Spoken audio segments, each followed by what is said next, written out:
uyu wumva uri kuvuga ni umugaba mukuru w'ingabo bita ngo ni ingabo ziharanira impinduramatwara muri Kongo ariwe bita Generali Major Sultani Makenga. Sultani Makenga hano yari ari kuvuga yari yasuye abasirikare n'abasirikare ba leta ya Kongo ubwo barwanaga na M23 baje kumanika amaboko. Benshi cyane bamanitse amaboko.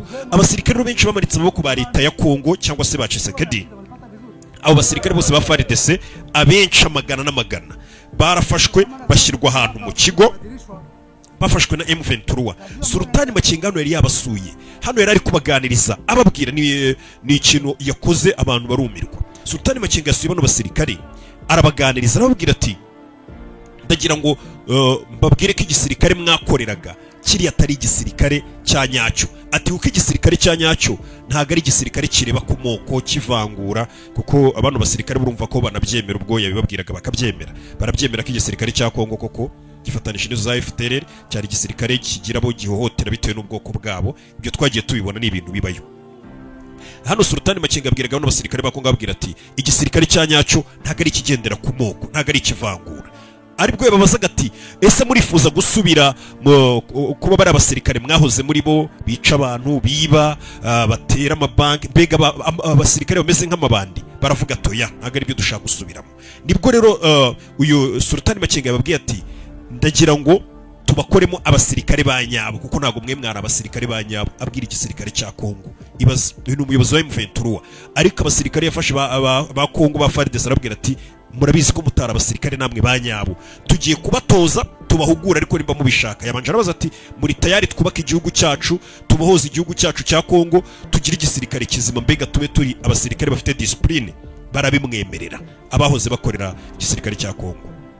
Ubwo yavuga ati mugiye gutozwa muhabwe discipline y'abasirikare nyabasirikare, mumenye ubundi umusirikare nyamusirikare yitwara ate, mugere ku rwego rw'abasirikare ba M23. Bose barabyemera. Muri make no kuvuga ngo nimba uyu Generali Makenga abwira abasirikare ba Kongo gutyo yafashe nabo bakabyumva bakavuga ngo nibyo, urumva kuko nawe ababibona ko bano nta basirikare babarimo bari ku rwego rwabo ayoboye ba M23. Kuko arabwira ati tugiye kuba discipline tubatoze mugere ku rwego rw'abasirikare bangi ba M23 ubundi tutabara igihugu cyacu turwana intambara itarimo ibyo bintu by'amoko. Abasirikare barabyemera. Bivuze ngo nabo buri abarebye ba M23 babona koko bafite byinshi byo kubigiraho.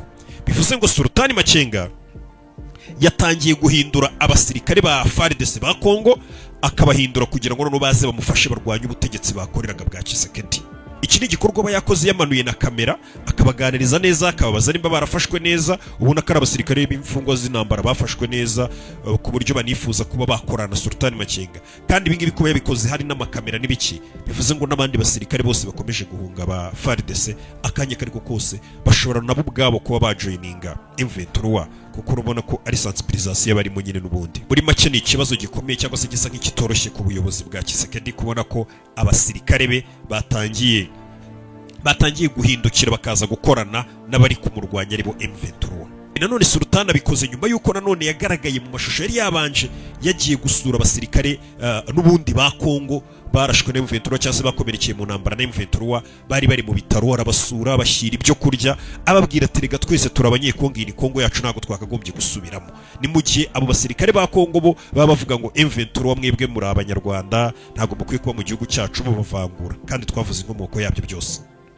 Ibyo ngibyo rero nibyo bituma akomeza kubereka ko ari bamwe bose ari abanyekongo batakagombye ubundi guhangana hagati yabo.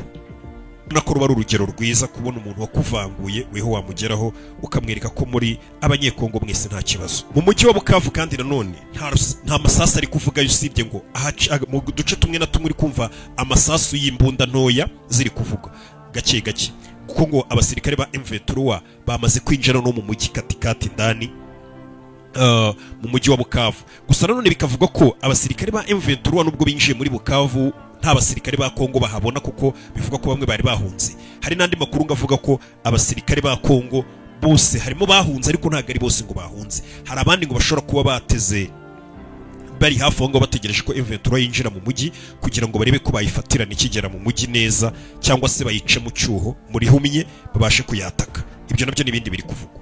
Nanone ikindi kintu cyabaye muri Bukavu kuva yafatwa hari kuba ubusahuzi buteye ubwoba kuva muri iki gitondo.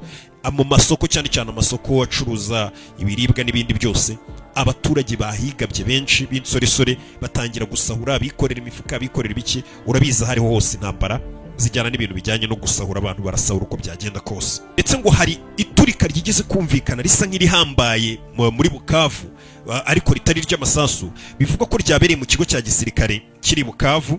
Bivugwa ko abasirikare ba Kongo bajya gusohoka muri icyo kigo cya Bukavu, intwaro zari zirimo aribo basize baziturikije kuko batari kubasha kuzikorera ngo bazitware, baziturikije. Niryo turika rihambaye risa nk'iryabaye uyu munsi muri Bukavu, kuko byagiye bigaragara ko n'ubundi bano basirikare iyo birukanse ba FARDC bagasiga intwaro zabo, M23 nizihita ifata igatangira noneho kuzikoresha ibarasa, nk'uko M23 ejo yavugaga ati twafashe intwaro nyinshi cyane. Ibyo ngibyo rero menya aribyo byatumye basirikare ba FARDC bari muri Bukavu, zimwe mu mbuda zari ziri muri icyo kigo bazitwika, bavuga ati umwanzi M23 ataza akazifata akazikoresha n'ubundi atugirira nabi. Iryo turika rero niryo ridasanzwe ryabaye, naho ibindi ngo ni amasasu y'imbunda ntoya uri kumva hirya no hino, wumva ko ari ibintu nyine bisanzwe biri aho ngaho, atari rya ntambara ya nyayo uvuga ati bari kurasana bya hatari. Gusa n'ubundi umujyi wa Bukavu wose uri mu biganza bya M23, kuko M23 ngiri kugaba abantu hirya no hino umujyi bazenguruka ahantu hose kugira ngo barebe ko batekanye.